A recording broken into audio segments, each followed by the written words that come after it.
आपने बहुत सारे लोगों को देखा होगा नॉन स्टॉप पढ़ते हुए 10 घंटा 12 घंटा लगातार पढ़ते हुए।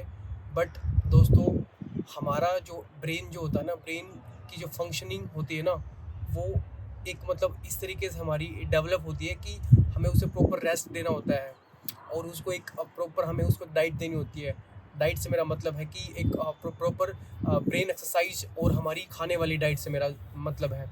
तो दोस्तों, आज मैं आपको 5 योगासन बताऊंगा कि जो हमारे ब्रेन को बूस्ट करेंगे, हमारी मेमोरी इन्हेंस करेंगे और कैसे हमारे ब्रेन को शार्प करेंगे, और जो हम पढ़ते हैं और कम टाइम में कैसे हम ज़्यादा ग्रेस्प कर पाएँ। सबसे पहले हमें रिलैक्स मुद्रा में बैठना है और आप चाहे तो अलाती पलाती मार के बैठ सकते हैं। किसी को अगर ऐसे बैठना चाहता है, अगर कंफर्टेबल है तो ऐसे भी बैठ सकता है, दोनों पैर एक दूसरे के ऊपर चढ़ा के।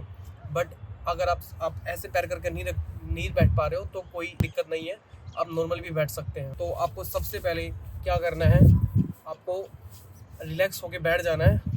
आपकी कमर बिल्कुल स्ट्रेट होनी चाहिए और आपको लंबी गहरी सांस लेनी है और ये कम से कम आपको 7 से 8 बार करना है। लंबी गहरी सांस लेनी है और सांस को मुंह से छोड़ना है।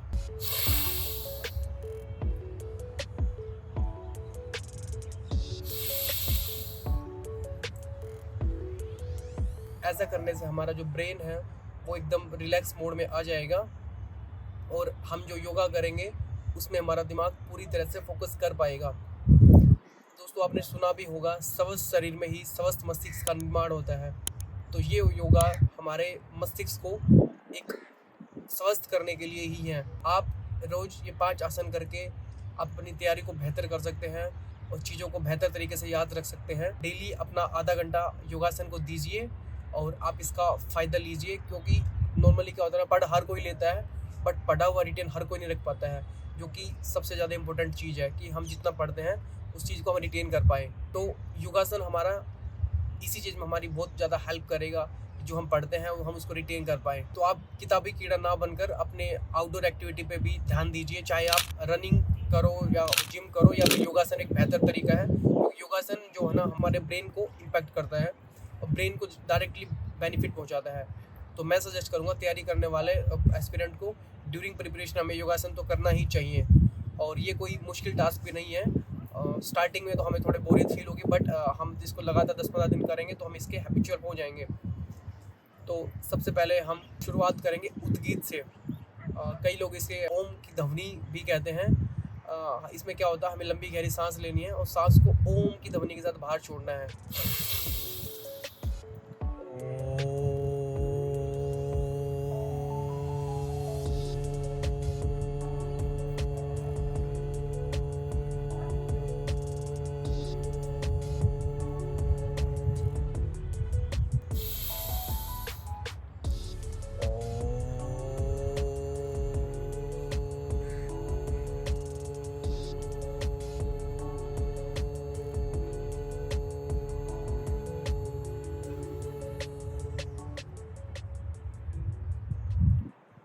दोस्तों, आपको ये उद्गीत है, ये जो ओम की ध्वनि है, इसको आप कम से कम 5 मिनट तक कीजिए और आप इसको 10 मिनट तक भी आप इसको कर सकते हैं।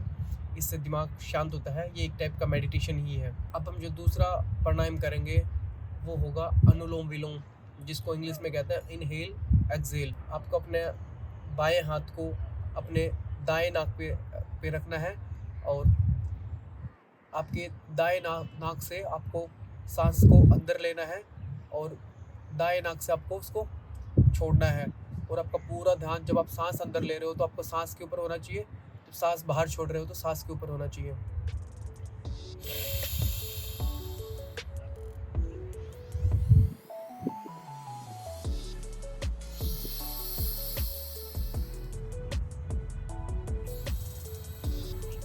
आप अपने हाथ को मिड में रख सकते हैं ताकि आप अपनी कमर का बैलेंस भी बना सकें।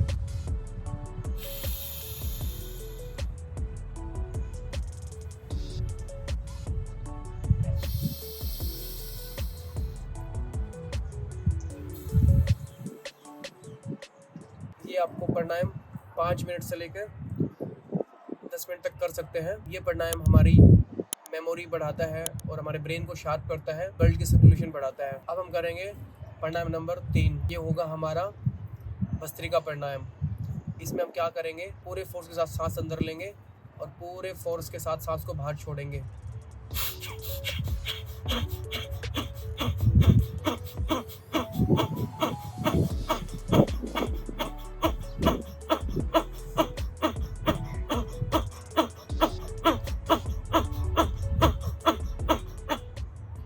ये आसन भी जो हमारी ब्रेन की मेमोरी शार्प करने के लिए है। ये जितने भी आसन आपको बता रहा हूँ ना, सारे के सारे हमारी मेमोरी से रिलेटेड आसन है। और जो भी एस्पिरेंट किसी भी कंपटीशन एग्जाम्स की तैयारी कर रहा है ना, उसको तो ज़रूर ये आसन करने चाहिए, ज़रूर इन प्राणायाम को करना चाहिए, ताकि अपनी तैयारी को बेहतर कर सके और कम पढ़ के भी एक अच्छा आउटपुट अपनी तैयारी से निकाल सके। क्योंकि दोस्तों, मेंटल फिटनेस एक बहुत बड़ा फैक्टर है जो मैक्सिमम एस्पिरेंट इसको इग्नोर करते हैं। तो आपको इसको इग्नोर बिल्कुल नहीं करना है, आपको अपनी मेंटल फिटनेस पे भी ध्यान देना है। इन सभी प्राणायाम को 5-5 मिनट तक आपको करना है कम से कम, और आप चाहें तो इसको 10 मिनट तक कर सकते हैं सभी प्राणायाम को। अब हमारा ये प्राणायाम होगा कपालभाति। इसमें क्या करता है ना, हमें सांस को बाहर की तरफ छोड़ना होता है, ऐसे।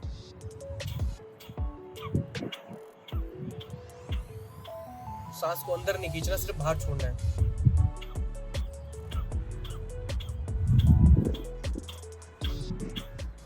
इसको भी हमें 5 मिनट तक करना है, और आप चाहें तो इसको भी 5 मिनट से ज़्यादा कर सकते हैं। वो जो हमारा 5th आसन जो रहने वाला है, वो थोड़ा सा टफ है।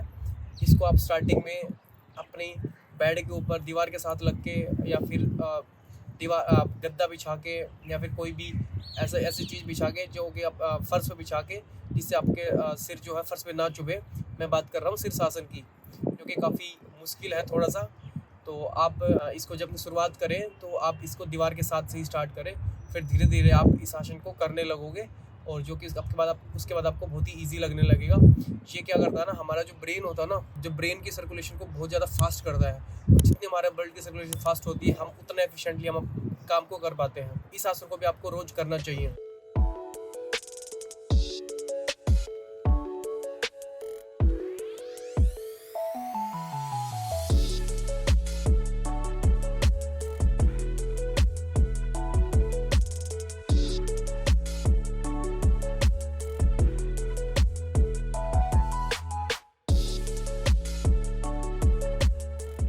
इस आसन को हम 5 मिनट तक कर सकते हैं, जो कि बेहतरीन आसन है।